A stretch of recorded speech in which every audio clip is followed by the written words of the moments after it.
नमस्कार दोस्तों, स्वागत है आपका एक और नई वीडियो में। आज हम आपको लेके जाने वाले हैं प्राचीन मिस्र के सफ़र पर। तो दिल थाम के बैठिए और वीडियो का आखिर तक देखिए। जब भी प्राचीन मिस्र का नाम आता है तो मन में मम्मी, मकबरे, पिरामिड्स की छवि उभरने लग जाती है।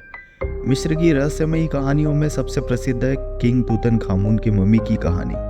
ये कहानी केवल इतिहास में दिलचस्पी रखने वालों के लिए नहीं, बल्कि रहस्य और रोमांच प्रेमियों के लिए भी एक अद्भुत अनुभव है। तो चलिए दोस्तों, शुरुआत करते हैं प्राचीन मिस्र के इस कहानी की।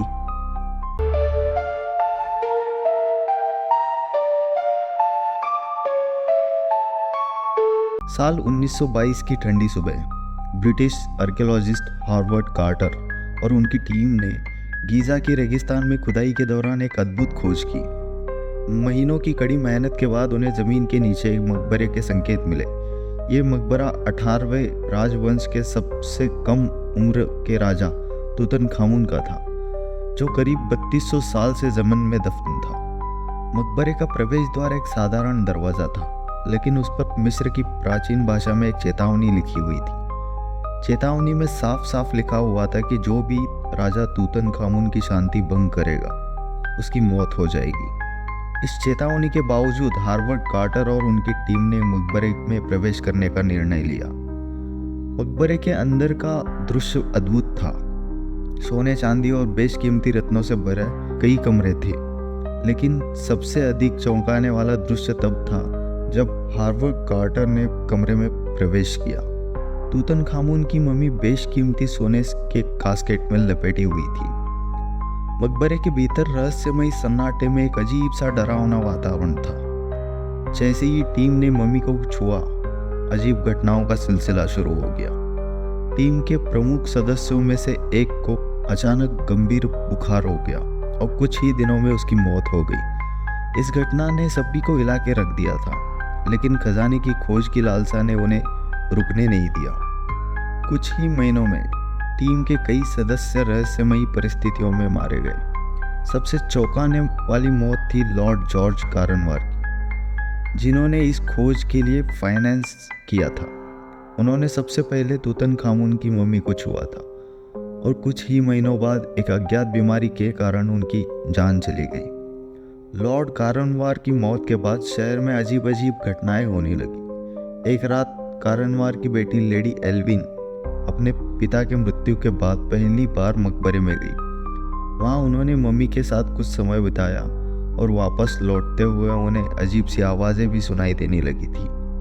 लेडी एल्विन ने मम्मी को मिस्र से लंदन लाने का निर्णय लिया।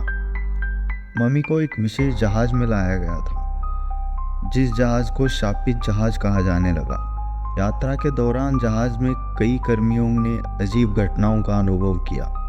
किसी ने मम्मी के पास अदृश्य छायाएं देखी तो किसी ने अजीब अजीब सी आवाज़ें सुनी। जैसे तैसे मम्मी को लंदन में लाया गया। लंदन के ब्रिटिश म्यूजियम में मम्मी को विशेष सुरक्षा में रखा गया। उसके बाद लेडी एल्विन रोज म्यूजियम में मम्मी को देखने जाने लगी। एक दिन जब वो मम्मी को देख के बाहर आई तो अचानक उन्हें दिल का दौरा पड़ा और उनकी मौत हो गई। इस घटना ने लोगों के मन में डर का माहौल बना दिया और लोगों को कंफर्म हो गया कि ये मम्मी शापित है।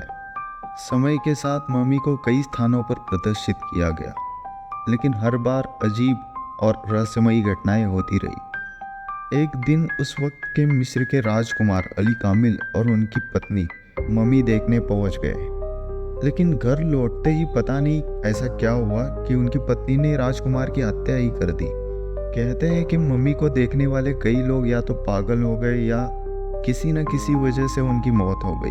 वैज्ञानिकों ने इस अभिशाप को लेकर कई तर्क दिए, लेकिन रहस्य आज भी कायम है। आज भी तूतनखामुन की मम्मी और उसके अभिशाप की कहानियों ने लोगों के मन में भय और जिज्ञासा पैदा किया हुआ है। मम्मी के आसपास की घटनाओं ने इसे एक अद्वितीय और रहस्यमयी कहानी बना दिया।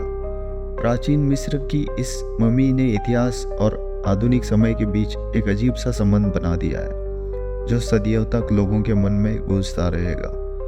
समय के साथ कई वैज्ञानिकों ने और शोधकर्ताओं ने इस अभिशाप को समझने की कोशिश की।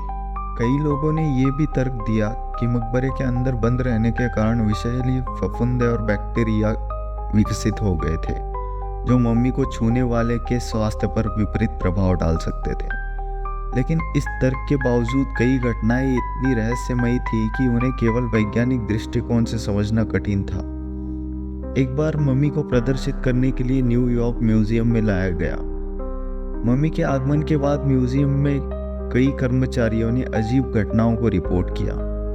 एक रात म्यूजियम के गार्ड ने देखा कि मम्मी के आसपास अदृश्य छायाएं घूम रही है। उसकी आंखें जैसे चमक रही थी और पूरे कमरे में अजीब सी ठंडक फैल गई थी। तूतनखामुन की मम्मी और उसके अभिशाप की कहानी आज भी जीवित है। कई लोग इसे महज संयोग मानते हैं, जबकि अन्य इसे एक वास्तविक अभिशाप मानते हैं। इस रहस्यमयी मम्मी ने इतिहास और रहस्य के बीच में सीमाओं को धुंधला कर दिया है। ये कहानी हमें ये सिखाती है कि कभी कभी प्राचीन रहस्यों को समझना और उन्हें छेड़ना खतरनाक हो सकता है। तूतनखामुन की मम्मी की कहानी के माध्यम से हम इतिहास के उन पन्नों को छू पाते हैं जो सदियों से दफन थे, और ये समझ पाते हैं कि कभी कभी इतिहास का अभिशाप आज भी जीवित हो सकता है। इस कहानी ने न केवल मिस्र की इतिहास को रोचक बना दिया है, बल्कि आज भी यह हमें एक अद्वितीय और रहस्यमय यात्रा पर ले जाती है, जहां अज्ञात घटनाओं और डरावने दृश्यों का सामना करना पड़ता है। भविष्य में भी इस रहस्यमयी मम्मी और उसके अभिशाप की कहानी शोधकर्ताओं और वैज्ञानिकों को आकर्षित करती रहेगी। नई टेक्निक्स और वैज्ञानिक दृष्टिकोणों के माध्यम से शायद हम इस अभिशाप के रहस्य को सुलझाने में सफल हो पाएंगे। लेकिन तब तक तूतनखामुन की मम्मी की कहानी हमारे लिए प्रेरणा और रहस्य का प्रतीक बनी रहेगी। तो चलिए दोस्तों, इस वीडियो को यही ख़त्म करते हैं और मिलते हैं फिर से एक नई वीडियो में, जो कि राजा तूतनखामुन के जीवन पे रहेगी, और इस अभिशाप के पीछे का कारण और इसके पीछे की स्टोरी भी हम अगले वीडियो में जानेंगे। तब तक के लिए धन्यवाद।